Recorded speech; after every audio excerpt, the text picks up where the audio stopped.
What's up guys, Mickle here, and in this video we are going over a massive filing in the Ripple SEC case out of the SEC. The SEC is now objecting to handing over the Bill Hinman Ethereum free pass emails to Judge Torres. In this video we're going to go over the SEC's objection because guys, this thing was absolutely absurd. You are not going to believe what the SEC said in this objection. It actually blows my mind that the SEC attorneys can actually go to bed at night making arguments this hypocritical, so out of line with the law. Make sure you guys stick around for this whole thing. You are not going to believe what the SEC did this time. At the end of the video, I also want to show you guys something very interesting going on with Coinbase. I want to show you guys that Coinbase could actually be in some very big trouble. I'm going to break down exactly what is going on there and what I think is going to happen to Coinbase. Coinbase recently made a very big mistake. I want to break down how I think that's going to play out. Make sure you guys stick around for that. You are not going to want to miss it. Like always, if you guys are new to this channel or come here all the time, please take a second to hit the like and subscribe button down below. It goes such a long way in helping this channel grow, and it really does mean so much to me. If you guys are ever looking for a good place to buy some XRP, make sure to check out the link in the description below. With that said though, let's jump right into it, and I hope you guys enjoy the content.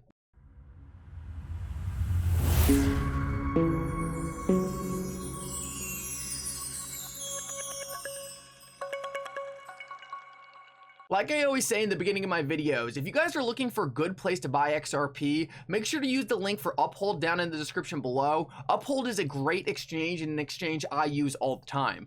Also, if you guys want to get 6 free stocks, make sure to sign up with MOO-MOO. If you sign up with MOO-MOO and deposit just $1, you will win 6 free stocks. Each one could be worth up to $1,000, so make sure to check that out if you want some free stocks. So guys, I want to start this video off and show you some very interesting tweets that came out of some very high-level people at Ripple earlier today. Stuart Alderati tweeted out, rather than providing regulatory clarity through rulemaking, the SEC is bullying the crypto markets by filing unproven allegations masqueraded as regulation.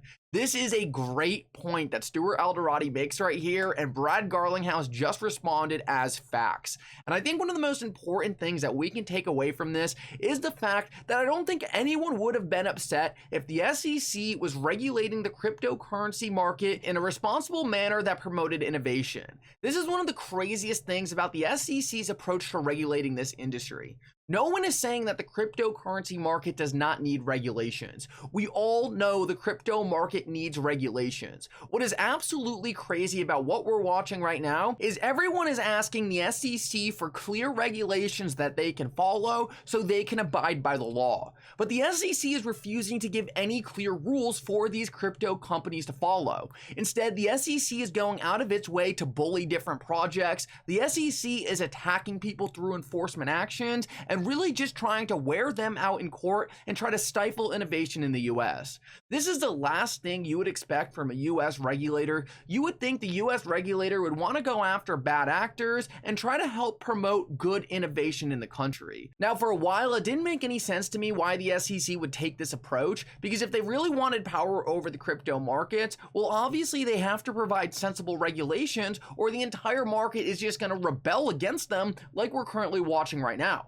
But I think the more plausible explanation for what we're watching, and I think this is very important to consider because I saw someone tweet this out the other day and I think it was on the money, is the fact that the CFTC was already essentially handed over the cryptocurrency market behind the scenes by Congress. So the SEC, as a result, decided to take out a bunch of different enforcement actions against different crypto companies in a last-ditch effort to try to take back control of the cryptocurrency market.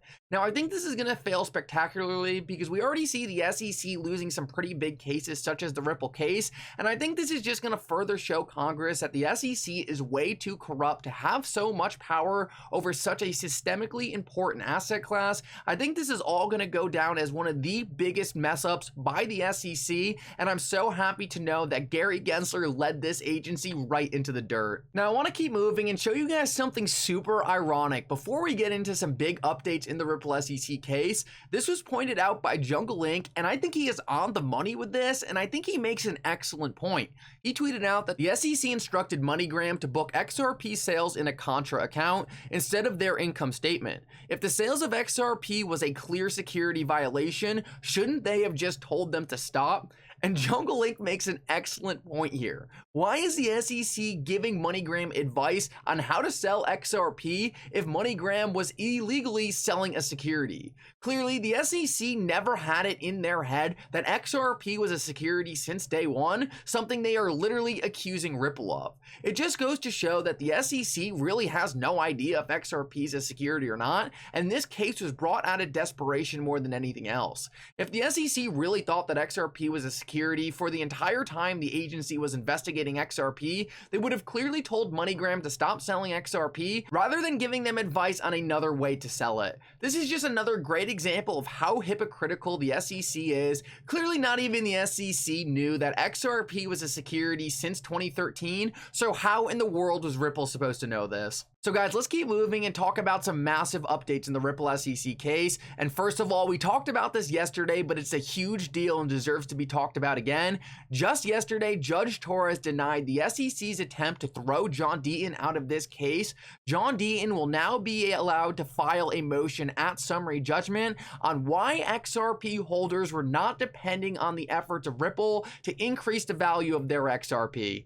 Guys, this is absolutely massive. It's going to destroy so much of the SEC's argument on how the Howey test should apply to XRP. John Deaton is a hero for getting this motion into the court. And guys, I think it shows that the SEC is in huge trouble in respect to the judges in this case. If the judges actually believe the SEC's theory that all XRP was a security of Ripple, there is no way she'd be allowing XRP holders into this case. The judges clearly see the BS the SEC is trying to peddle, and the SEC should take this as a huge warning, because the sole fact that the court is letting John Deaton and XRP holders into this case really proves that the court has already acknowledged that the SEC is not doing their job to protect retail investors by bringing this case against them, and I do not think this is going to go over well at all for the SEC at summary judgment. So let's keep this thing moving though and talk about the big filing out of the SEC, and that was to object handing over the Bill Hinman Ethereum Free Pass documents over to Ripple. The SEC is now objecting handing over these documents to Judge Torres, and guys, you are not going to believe what the SEC is saying now.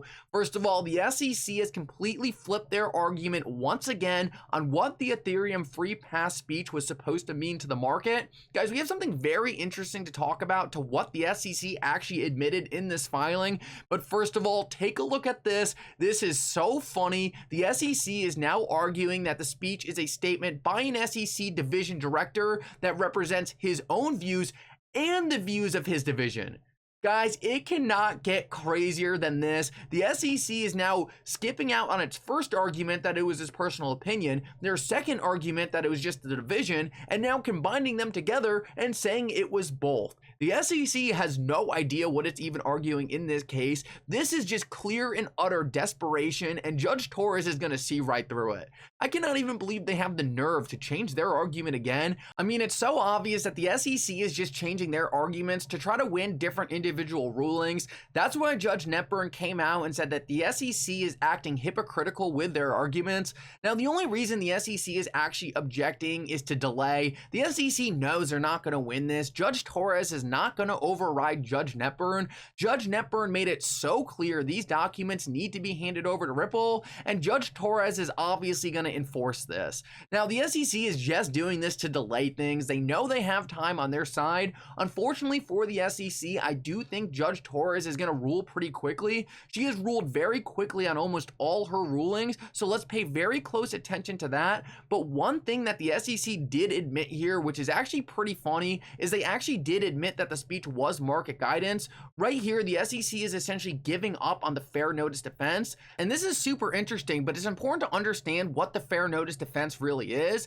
If Ripple does in fact win the fair notice defense, it doesn't necessarily mean that XRP can't also be ruled a security. Now, I do not think there is any way XRP will be declared a security, but even if it was, this is now showing that Ripple had no way of knowing what they were doing was wrong. So this essentially really gives Ripple a lot of leeway in whether or not they will actually get in trouble, or their founders, Brad Garlinghouse and Chris Larsen, will get in trouble for selling XRP. The SEC has essentially given up on this and are now narrowing this case into the sole fact that XRP itself is a security. I actually think this is the much weaker argument out of the two, and it shows that the SEC is really pushing this case, peddling this theory in order to try to take control of the market rather than actually enforcing securities law. One last very interesting note out of this filing by the SEC, and guys, let me know what you think down in the comments below. Do you think this is something you want to say to the court right before summary judgment? Take a look at this. This is kind of crazy. The SEC said in their filing,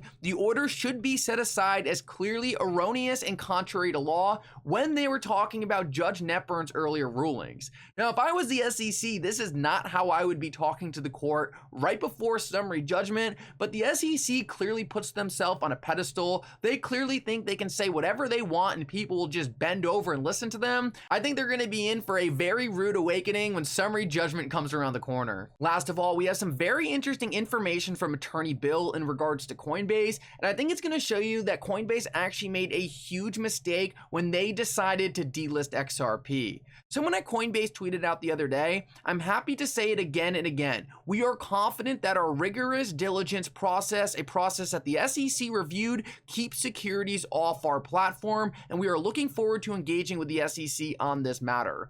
Well, Attorney Bill pointed out, and this is so important to understand, that if Coinbase was so confident in their framework for reviewing different cryptocurrencies and are so confident that none of the different cryptocurrencies they list are securities, then why did Coinbase delist XRP? Guys, I think this is going to go down as a huge mistake for Coinbase, because if they just left XRP on their platform, it would have proved that they were confident this entire time that none of the assets on their exchange were actually securities. By Coinbase actually delisting XRP, it actually showed that they aren't very confident that all their cryptocurrencies are not securities. I think this was a huge mistake by Coinbase, and really they're going to get what they deserve for trying to be tribalistic in the cryptocurrency industry when everyone needs to be working together. Anyway, though, guys, thank you so much for coming. Make sure to like and subscribe. It really means so much. And for now, Mickle out.